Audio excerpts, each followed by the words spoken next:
They sent the invitation on a Wednesday, and the message uninviting me followed shortly after. The envelope was thick, pale blue, embossed with silver lettering, the kind you'd expect for a senator's gala or an old money wedding. The front read, Danvers Family Gathering, July 10th, 6:00 p.m. The Aldridge Grand, Seattle. I didn't open it.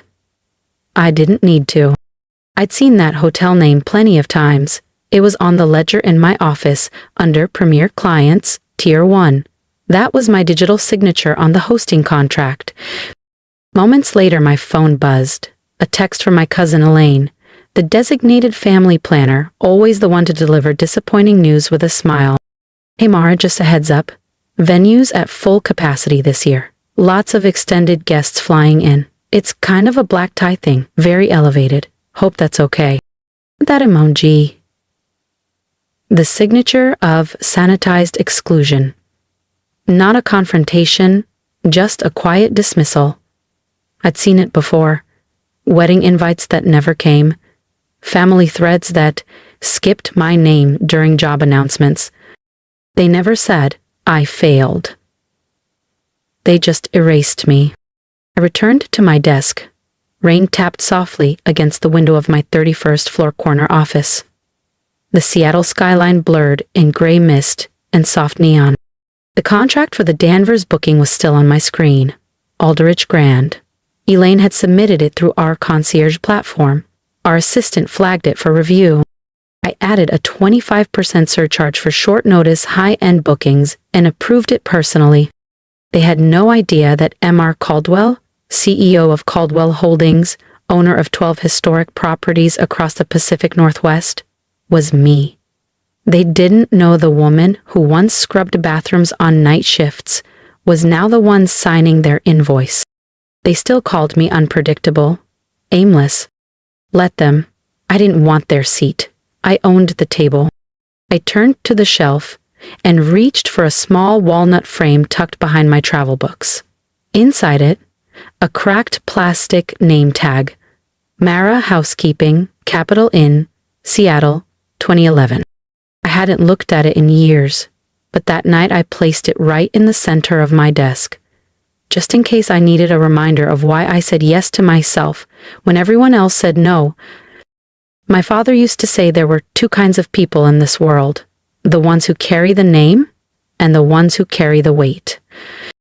He'd say it after family dinners when the dishes were cleared and his second scotch softened his voice. We were supposed to nod to affirm his wisdom like it was gospel. I was 12 the first time I understood which role he had assigned me. Not the name, just the weight. By the time I was 23, I was expected to slide into Caldwell Financial as a junior partner. There was already an office set aside. My name pre-printed on the door. Mara Caldwell, Strategic Development. It lasted 6 months, not because I failed, but because I asked too many questions. About layoffs, outsourced janitorial contracts, the pension fund that had mysteriously vanished for dozens of longtime staffers. You think too small, my father had snapped across his mahogany desk. You have no vision. No, I told him. I just want to understand what people carry. That was the last honest exchange we had. After that, our relationship became a silence wrapped in formalities. Birthdays skipped, messages filtered through ants. I enrolled at the University of Washington's hospitality school. Graduated top of my class. No one came to the ceremony. A year later, I was scrubbing bathrooms at a faded motor lodge off Rainier Avenue. 10 rooms per shift, towels that reeked of bleach and damp cedar. But it was mine. Honest, ground level, built, not gifted. That's when Elaine sent me the group photo from her wedding. Everyone was glowing, suits and champagne smiles. I wasn't in the frame, but I remembered that night well. I sat near the kitchen, at a table with the dishwasher on break and a DJ who left early. Elaine told me it was probably because I seemed more comfortable back there. 2 days later, someone forwarded me a screenshot from the family group chat, a photo of my old housekeeping name tag, captioned, "She wanted to clean toilets. Guess she got what she wished for." They laughed. No one defended me. Not even Aunt Ginny, the one who used to sneak me lemon drops and whisper, "You don't have to turn out like the rest of them." That day, I learned something important. Erasure doesn't always come with shouting or slammed doors. Sometimes, it just shows up as absence. You get cropped out of enough pictures, left off enough emails, seated far enough from the center of the table. Eventually, even you start to wonder if you were ever really there. So I let go. I stopped waiting to be remembered, and I started building something that couldn't be dismissed. I moved to Vermont with a duffel bag, a used laptop, and barely enough money to last 12 weeks.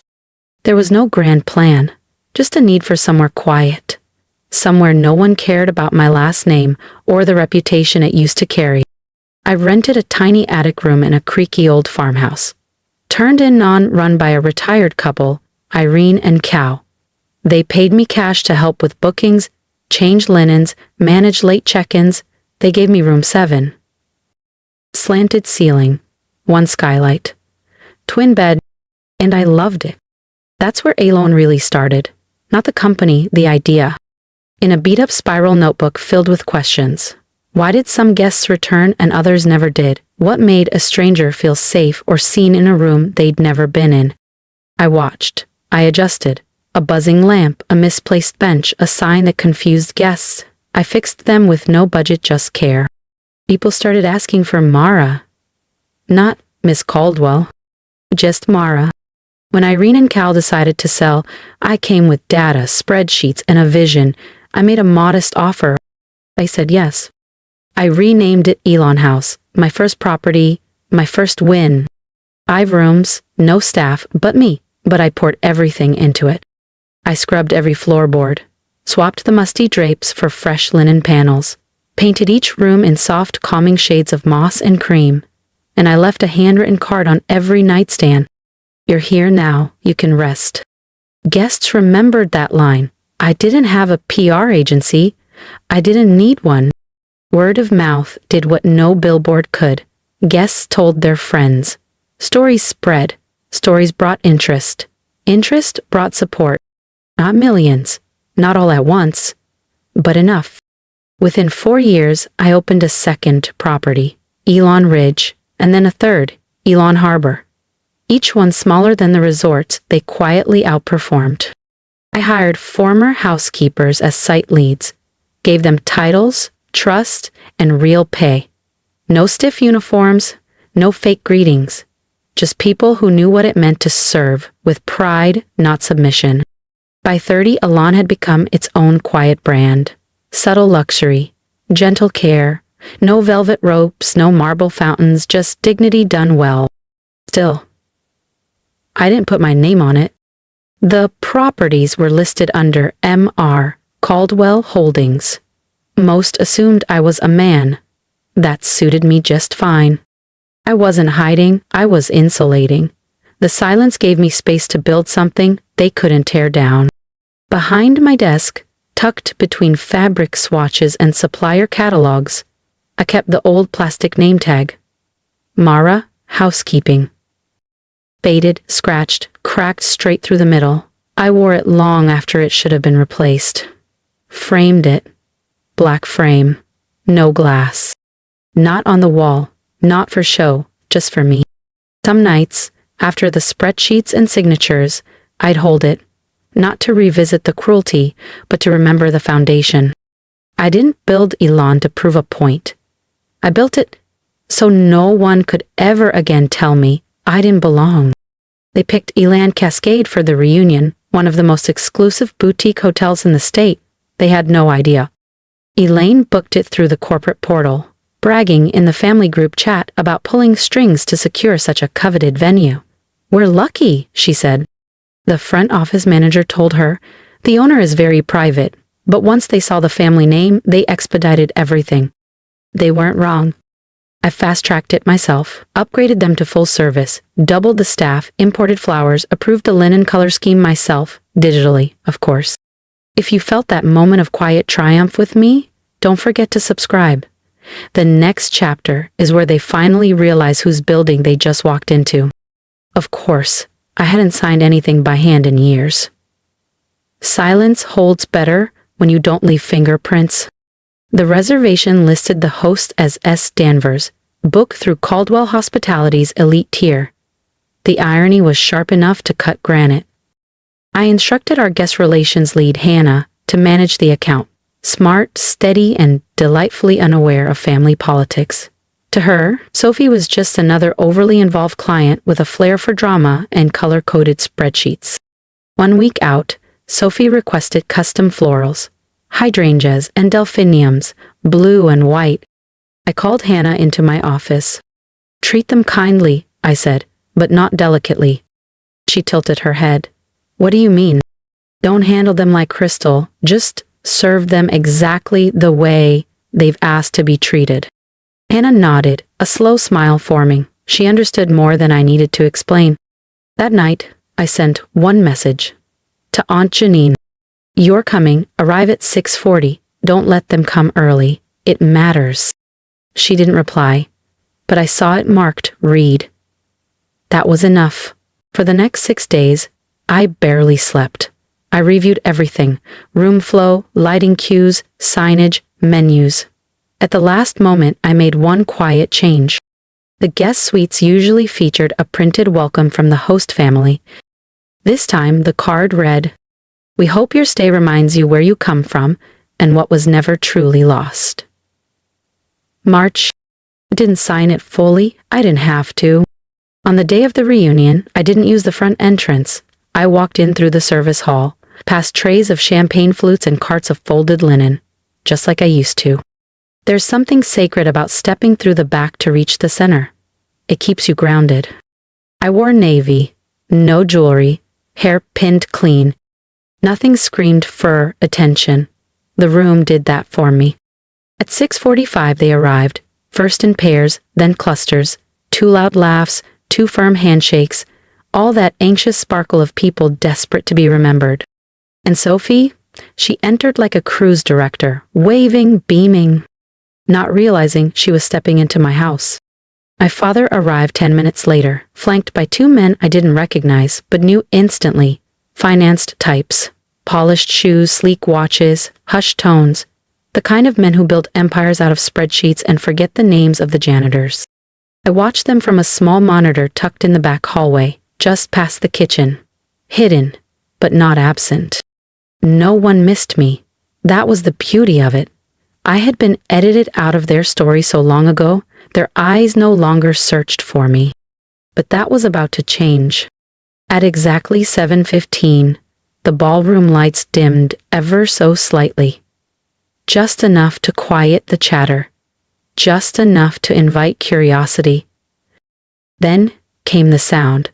3 soft chimes, slow and deliberate. Sophie was in the middle of explaining the custom glassware when our guest services manager, Everett, approached her with his signature professionalism and a clipboard in hand. Miss Danvers," he said gently, "the owner has requested we begin the welcome presentation now." Sophie blinked. "The owner?" "Yes, ma'am." She gave a confused smile. "Oh, I don't think that's necessary. We've already thanked the staff, and I've been coordinating with your office for weeks. The owner doesn't do these things." Everett didn't argue. He simply turned toward the stage, and the screen lit up. Soft navy background, clean serif text, white and quiet but unmistakable. Elon Cascade, founded by Mara Renee Caldwell, Chief Executive Officer, MRRC Group. The room dropped 10 degrees. Sophie's flute slipped from her fingers, shattered against the marble. My father's jaw twitched, but no sound followed. From the back, someone whispered, "Wait, what?" I stepped onto the landing above the ballroom. Heels clicking, hair pinned, navy dress. I looked exactly like the woman they insisted I'd never become. "Good evening," I said, steady, calm. "I know most of you didn't expect to see me here tonight." Pause. A nervous chuckle. One table tried to laugh. "I wasn't invited after all," I said. "A beat. But I thought it was time someone welcomed you properly to Elon Cascade." I let my gaze move across the crowd. "After all, you're standing in my home."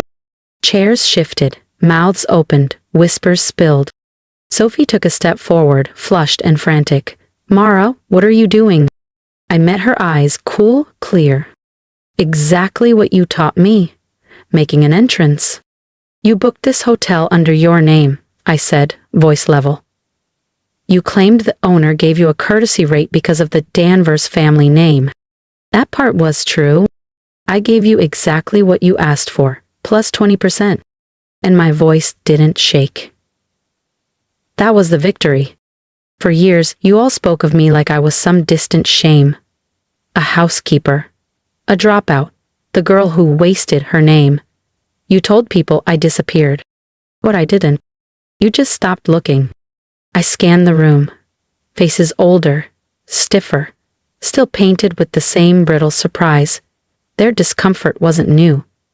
It was just louder now, that the story had changed. My father stood. Mara, he said, voice rough, unreadable. You own this place? I own 17, I answered calmly. Across 4 countries. He didn't respond. He didn't have to. I'm not here for a standing ovation, I added. I came to return something. I gave a small nod toward Hannah. She stepped in with 2 team members, each carrying sleek black folders, one for every guest.